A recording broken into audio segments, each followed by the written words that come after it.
All right, Jeremy here, Jeeps Unlimited, partsbreakers.com, 303-666-9020. All right, I listed about every single frame we had, at least one of, and some of them have sold, some of them have not. So if you see something on our site or don't see something on our site, just give us a call, because it doesn't necessarily mean that we don't have it.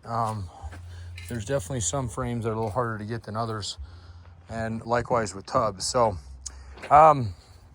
this is a factory YJ, very, very clean, grade A, six-cylinder frame, and they're exactly the same from a 4.26 cylinder, which was the late 80s YJs, the very first generations of them up until 90, and then of course the 91 to 95 4 liters, exactly the same. Okay, and again, we always grade ours A, B, and C. We usually don't do like too many A plus, A minus, B plus, you know, that kind of stuff, but as far as this one's concerned, this is definitely a top tier of an A.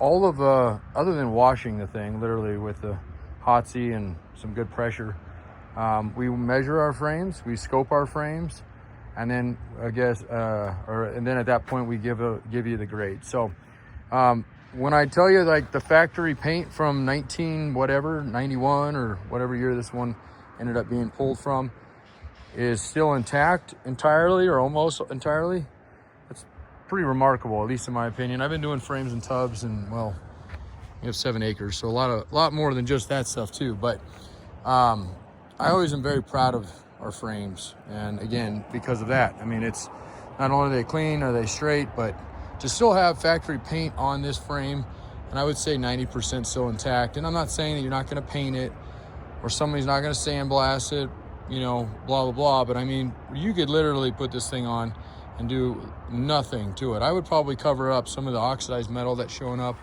And when I mean oxidized, I mean oxidized. We're talking no surface, no scaling, no integrity of the metal being lost and flaking or anything like that, okay? If we get frames like that, every once in a while we'll come across something, even on a clean California frame. Matter of fact, there's one over here.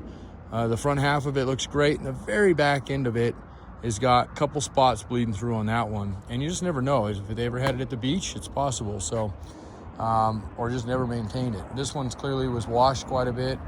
And I think we got this one out of Phoenix. So it was out of the desert, which is great. So, all right. So not a lot to talk about because it's so clean, but we'll go through it so you can see.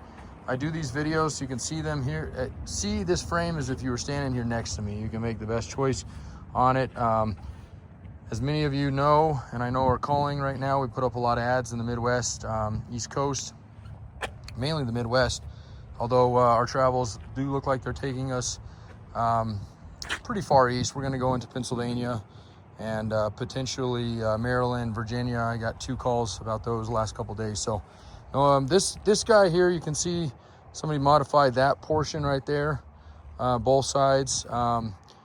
They had a bumper on this. You can see kind of the leftover portions of it. And then this is all kind of hidden under there. The gas tank, I think what they did is actually they cut those to allow access to the gas tank to drop it down easier, because they are kind of a pain the way they designed them.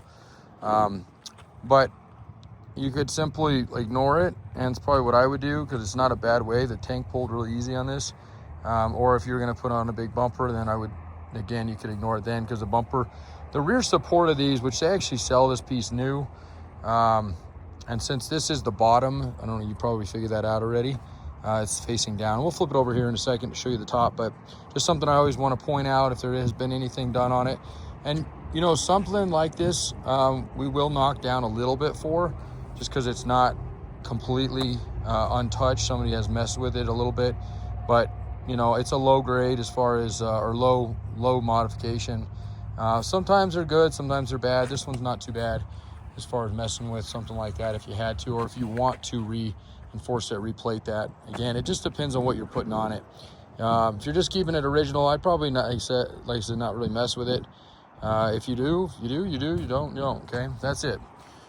As far as the body mount bushings, I always like to show these, because these happen to, you can see there's going to be 10 of them on this frame, and they're perfectly round, and that's important, because a lot of frames that get rusty, these are usually where the rubber traps the rubber, or the rubber is, you know, traps moisture, sand, and it just becomes an abrasive part. Okay, your sway bar mount there, your track bar here, all beautiful, nothing manipulated on that. Engine mounts, of course, your 6-cylinder ones there, and then your front perches up here. So, and I did have another one, I haven't put it up yet. It's another 6-cylinder frame. It's another really nice one, but that one has had a shackle reversal done to it. And if you're wanting that, or if you're unfamiliar with a shackle reversal, hands down, as far as any upgrade you can do to a YJ, it is by far superior as far as ride quality. It really does improve your ride quality immensely. So having that done already is kind of nice. You don't have to buy the kit, and you don't have to do that yourself. And they did a good job on it. It is a bolt-on one. You can reinforce it and re-weld the front portions. The back were welded. And if you're interested in that, I'd be happy to list it. It's sitting literally right over there. I just need to wash it. So, okay. And then your mounts for your skid plate bolts there. You can see how clean that area is, as well as here. And again, there's your, so no metal loss, okay? Just a little oxidized metal where the paints come off. This is where bump stop was. And then down into this area, nice and smooth, okay? So, okay, and then this area almost always, even on clean frames, always gets pretty beat up, and that's really clean on this frame too. So let's flip her over and take a look at her from the top side. They're really not heavy frames. They're only weight a couple 100 pounds. That's part of the reason I do these trips. It is easier if you have something to help unload it with, but if you don't, you don't. The top is even more pretty, okay? And then these pockets where the shock towers go, it's kind of like that that part there. Even on clean frames, a lot of times you'll get scale buildup inside of them. Okay, I really want to show this on this frame because it's one of the reasons I like this frame, such a high quality frame. It's hard to see, it's a little dark in here. There's absolutely no buildup, not even a flake coming off in here. And even on clean frames, that's usually where you see something build up on them. So there is kind of a remedy for this. You can do a couple things. You can simply cut or drill a relief in the bottom. There's nothing there, so it literally just traps everything that it can. You can also plate this, completely box this in, but you got to do a dang good job of it. It's actually a little bit easier just to make a clean out hole there and then just kind of maintain your Jeep, wash that area out when you get a chance. It's pretty easy to access that from the outside when it's all assembled. Okay, so nice support in the front. Your towers look great. Engine mounts again are perfect. All your frame to tub mounts are great. And then this guy again over here. So this one doesn't have any buildup in it. It's starting to get a little bit oxidized, but definitely get in here and treat it, because especially if it's going to end up out East Midwest, which 90% of all our frames do. Okay, and then there's your top of your rear cross member support, and that's all factory on that. That's actually how they come. Your rear one here, perfect. And again, those brackets there are bolted on, and those were add-ons for a rear bumper they were using. They had a carrier, swing out tire carrier, which brings me into another good point. If you're running a big tire, anything over a 31-inch tire, especially if you're off-roading in it, you really should be putting a tire carrier on it. It doesn't do anything really to the frame other than get a good one so it ties in better. But definitely an easy way to crack a good, nice, clean tailgate is to put a big tire hanging off the factory spare tire bracket. So, all right, my internet has been absolutely terrible lately. So I'm gonna try to keep this under 10 minutes. I usually make these a little bit longer, but it's not too hard to do on this frame. Just like I said, it's so easy. So keep walking back and forth, just hopefully give it every point of view on it. Again, the point of this video and every other video we ever put up is to give you the treat of feeling like you're standing here next to me. People have always enjoyed it. I always call these my boring videos. They are boring, I know. I don't really have much of a, what do they call it? Comedic personality. I'm just not very funny, I guess. Maybe I'm funny to certain people, but as far as comic relief, I don't have much to give you there. But I do have some solid parts, and like I said, we're proud of those. So, okay, we're in Grand Junction, Colorado. That's about 4.5 hours further west than Denver. We used to be north of Denver since '84 to 2018. We were in a town called Erie, just north of Denver. And then we moved everything 2018 over to Grand Junction, kind of get out of the rat race. Plus we didn't own the yard. We owned the business, not the yard. and we wanted to own the yard too. So we got 7 acres over here. We actually live on the property. The house is up on the hill up there. And we're doing a massive clean out right now. And I always do these trips in the spring. Sometimes I do them in the fall. I got little guys. I got a 4-year-old and a 1-year-old at home, so I don't do them as frequent as I used to, just because I hate leaving home with them, especially right now because they're that time of year where they just seem to catch everything. They're both kind of sick right now, so I want to make this a quick trip to get out, meet everybody, like we always do. And then yeah, I'm not sure. I always get the question on when are you heading back out? Well, I don't know. To be honest with you, on this particular trip, I wasn't actually going to do this trip until about 3 weeks ago. We had sold a tub and a frame to a customer in Canada, which is not abnormal. We ship a ton to Canada. And typically the way we do those is we send a hot shot up to meet somebody along the border, or if I'm doing it, I'll do it as well. And then they come across and they take it back over. In this particular case, we weren't able to do that. Customer can't come over the border.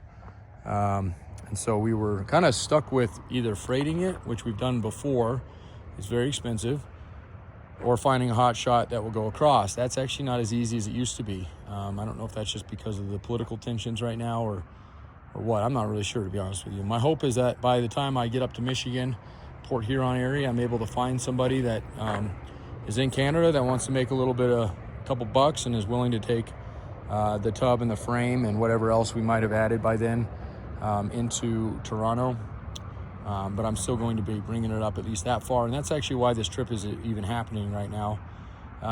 So if you happen to find this and you're in the US and you're not necessarily looking for a Jeep part, but just bored and watching videos aimlessly on frames or dreaming or whatever it may be, and happen to have somebody in Canada that you know has got some free time on their hands in the next week, please let them know that I am paying for those loads to go across, and we do have the paperwork done on them, so there's not the customer that I'm already sold to, he's already paid the Canadian import taxes and whatnot, so you don't have to deal with any of that. It's a fairly easy load. It's I guess 3 hours up there. It just adds a little bit of an element to my load, mainly because it's not my my last stop. So from what I understand, if I have anything else on the trailer, which I would, I'll have quite a bit left on the trailer and in the truck. I may have to pay taxes on those to bring them in and then bring them back out, which would not be what I want to do. If in that case, I would end up renting a truck, a U-Haul or something, and bringing them over. So it would do us a great favor. I've even made some deals to people in Canada trying to get somebody to meet me over if they'll take the rest of our stuff in and help them out on some stuff. So whether you know somebody in Canada or know somebody in the US that goes over to Canada or knows a hauler that would go into Canada, please let me know. I would, like I said, it would be a great deal of gratitude, and I can definitely help you if you are looking for a frame or a tub and giving you a bigger discount. But otherwise, I'll fire this off to the few people that have asked about these. This is not the only 6-cylinder frame I have. So like I mentioned, I do have, this is the nicest, probably fairly untouched, obviously that one area in the back, but one of the nicest. I probably have one more that's as clean back there. We have one that's sold, and then this one, and then we have this guy here, and then I have a stack of them that are probably A's or B's back there. So this is that shackle reversal one, and it just needs to be washed, but it's still very clean. This will all wash off. This frame will clean up real nice. This is the one that's got the shackle reversals. If you don't know what these are, you can read about them. It is a game changer, in my opinion, to do this. So whether you buy something that's already done, excuse me, do something that's already done, or you do it yourself, it would be if you're looking for just a little bit less of a harsh ride on a YJ, that is by far the way to go. So a lot of people don't want to mess with something somebody else has messed with, and that's okay. You can do it yourself or not do it at all, and that would be this frame to deal with, or to buy. So all right, thanks a lot, guys. I'll get this video uploaded. Hopefully it won't take too long. We're on radio internet out here, so, and sometimes it's really quick. Today it's been absolutely like churning butter. It is slow. So videos that should be up in 15 minutes are taking hours. And I know we're running out of time. We do still have probably 4 or 5 hours before I really start planning my load out. I've got everything printed. everything pulled to the side, everything about to load. We do load in the order that they come off.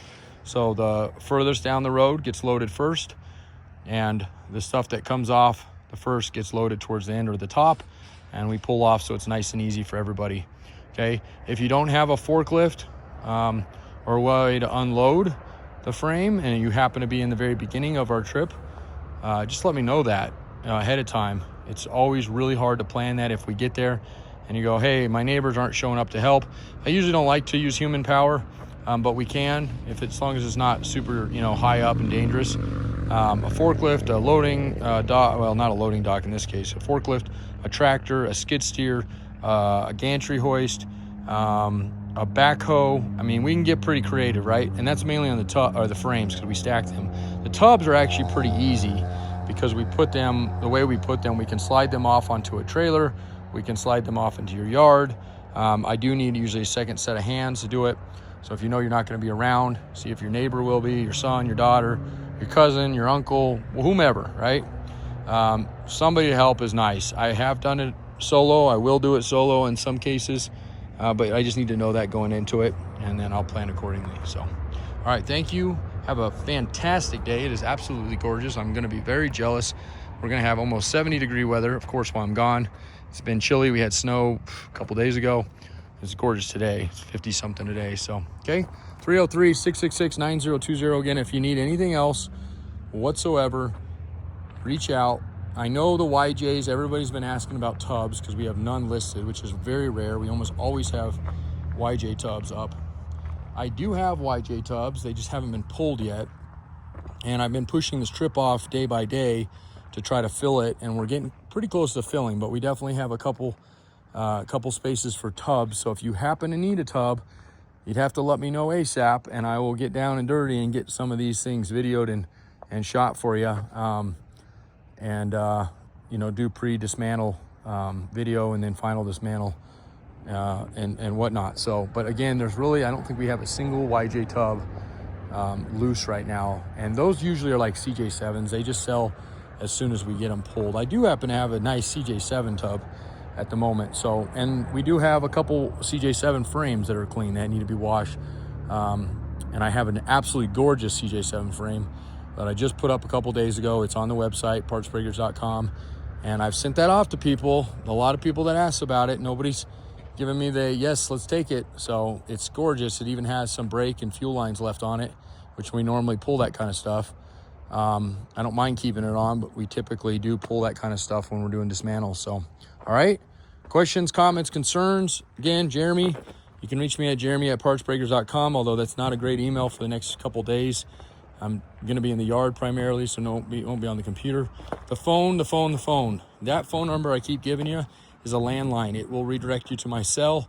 I'll call you. If I miss it, I'll call you back. It'll probably be from a 970 number.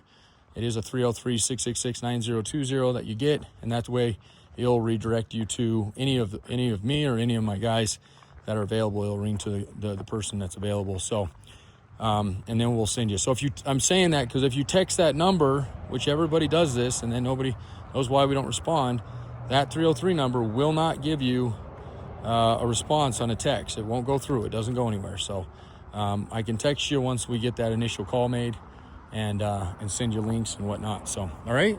Thanks again. And I made it 20 minutes like I said I wasn't going to.